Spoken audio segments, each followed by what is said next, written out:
Pwede. Ah, Pastok tayo. pastok? Pastok real talk? Oo, yung ano, yung magtatanong ako nang mabilis, tapos sasagot yung mabilis. O sige, i-real talk kita, kaya lang walang pikunan ha? Oo. Sigurado ka ha? Oo, hindi ako nga. Basta bawal mapikon. O sige, basta walang magagalit. Sige, tatanong na ako. Sige. Sige, una. Hmm. Kung pagkain ako, anong pagkain ako? Adobo. Bakit maadobo? Eh, may toyo ka eh.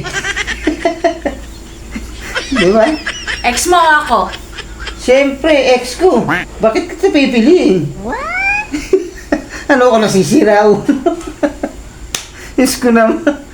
Oh, real talk ha? Walang pikunan yan. Kung may Real talk expiration yan. ng marriage contract, i-renew mo ba? Ay, hindi na.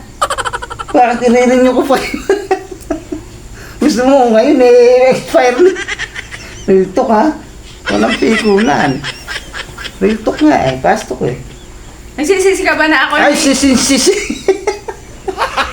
Gago! Sisinsisi ko. Pastok, real talk, walang pikunan. Ayos ka ha? Sabi mo, nananahimik ako dito eh. Ayos Pastok, ka. real talk. Yung sumasagot mo. Kung may makikilala kang bagong babae, pagpapalit na ba ako? Abay, siyempre naman. Bakit kita pipili? Ayos ka dyan! Ayusin mo yung sagot mo! Ayos naman ah. Pastok, real talk, walang pikunan eh. Nakakadalawa ka na ah! Eh, pastok nga eh. Real talk nga eh. Walang pikunan. Ano pa? Nananahimik ako dito eh. Tapos Divorce o renew? Ay, divorce. Anong divorce? Divorce! Divorce. Bakit ko i-renew? Siyempre, divorce. Ano ka ba? Pastok, real talk. Pera ako. Pera. kasi kapag ka pera, kinuha ko ano, magkakaroon ako ng maraming pera. O, di ba? Kapag ano, ikaw Wala ka namang pera.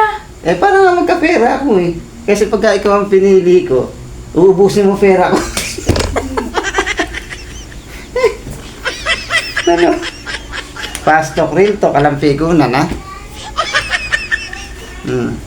Saan kayo nagkita ng ex mo? Ay, dun sa Baguio.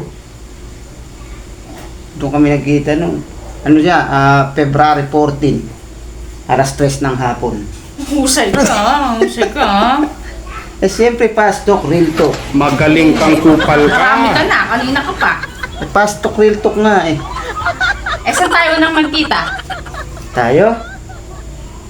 Katagal naman. Saan nga ba? Sa ano ata? Sa barangay? Sa barangay? Di ba nung parang nabarangay ka kasi chismosa ka nun? Pagdating sa akin, hindi mo maalala. Eh siyempre, matagal na yun eh. Tapos yung sa ex ka naalala. Hindi maaalala talaga kasi matagal na yun. Walang pikunan nga eh. Magbigay ka ng katangian na gustuhan mo sa akin. Wala. Wala. Wala nga eh. Anong katangian ba makikita sa'yo? Eh, sa wala nga. Wala, as in wala. Hey! Pastok, real talk. Kung may pinagdadaanan kang problema, Ikaw. ako na Ikaw yun.